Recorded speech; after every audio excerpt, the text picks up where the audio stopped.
why do I keep bouncing off of Shadowdark? And it's not that I dislike Shadowdark. I don't dislike it all. I've read the quick start. It seems like a fine set of rules. Perfectly good. Perfectly A-okay. But when I see people speak of it, give it such high regard, and I try to look at materials that are out there, or this would include watching videos on it or in actual plays and things like that, I just find myself not engaging with it with the sort of enthusiasm that I see other folks engaging with it. And I keep coming back to why. Why is it? Why am I not feeling the Shadowdark? And I want to say again, it has nothing to do with Shadowdark, the system. It seems totally A-okay, fine.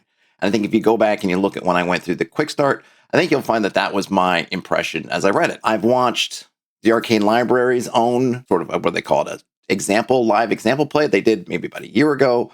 I watched another one, I think it was called Roll D20, I think, and I watched some of the 3D6 down the line one. And a couple of things I found out. The D20 or Roll, I'm sorry if I'm messing up the name of the channel, if Roll D20, whatever it was that did it, they seem to go kind of by the book, really strictly. And I think that to me highlighted some of the things that not that I don't like. It's not really about a like or dislike, but maybe I think like, well, some things maybe I find is unnecessary, like the keeping initiative all the time. I think some folks kind of really take to that.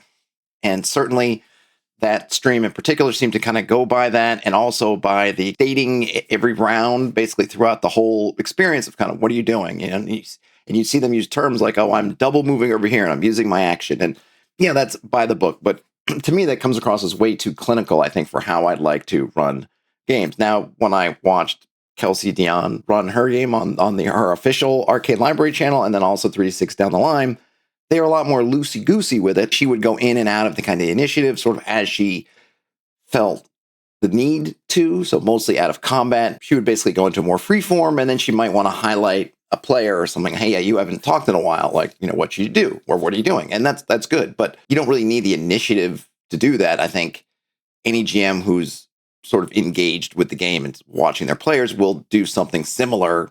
Hey, you haven't talked for a while, what are you doing?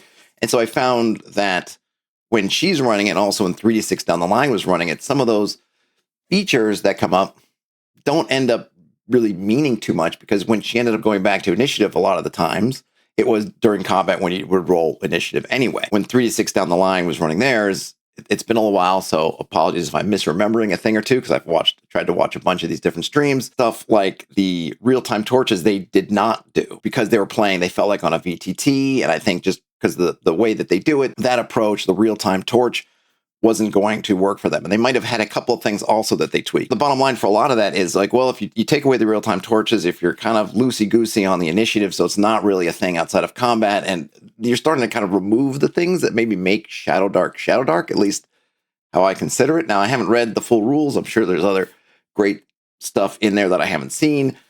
In Kelsey's stream, she used kind of inspiration, which is great. But I think when I looked at Shadowdark, when I read through the quick start, and I think my impression was it's got some good stuff in it, but it's stuff that kind of has already been out there, and putting it on the system, and hey, good on her for doing it, putting out the right product at the right time.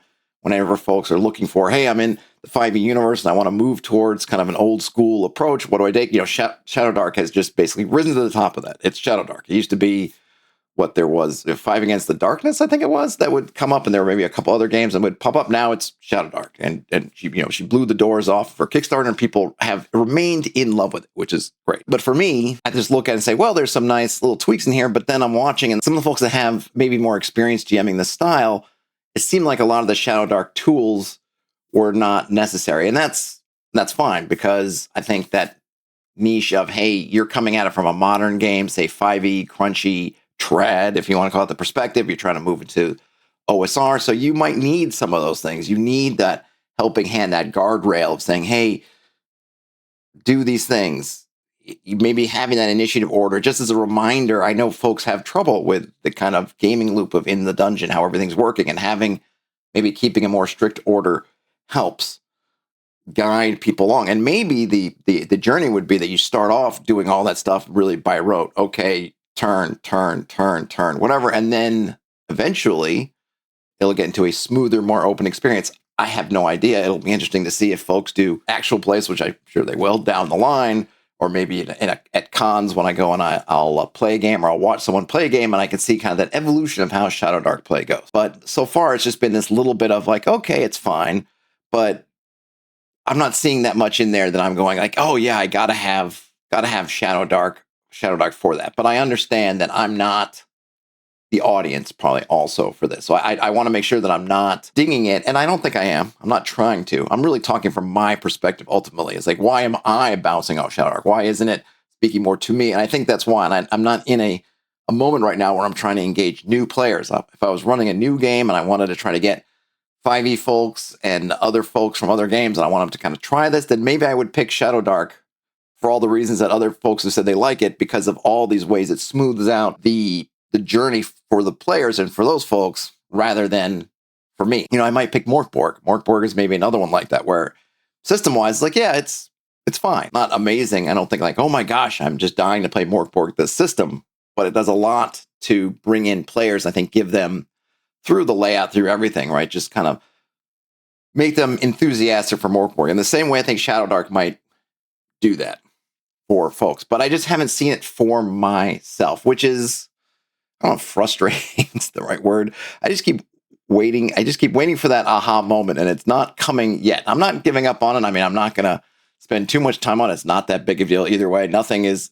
hinging on whether I myself get Shadowdark or not. But it's been really interesting as I keep searching through kind of the whys and the wherefores. And maybe I'll get to read more of the book. I know folks have talked about the DM tools that they like very much. And I know folks have said that, as someone said on the forums, I think it was a friend of the channel, Ian, said on the forums, or might have been on the Discord about it, that it just has all of this, 30 years of design and layout that something like BX doesn't have, and some of the kind of quirky ways that BX does things. I think kind of thief abilities and saving throws, things like that. I think that not that he's wrong, he's not wrong about it. Yeah, Shadowdark does have all this stuff, but I think you can make, say, BX a smoother experience for players.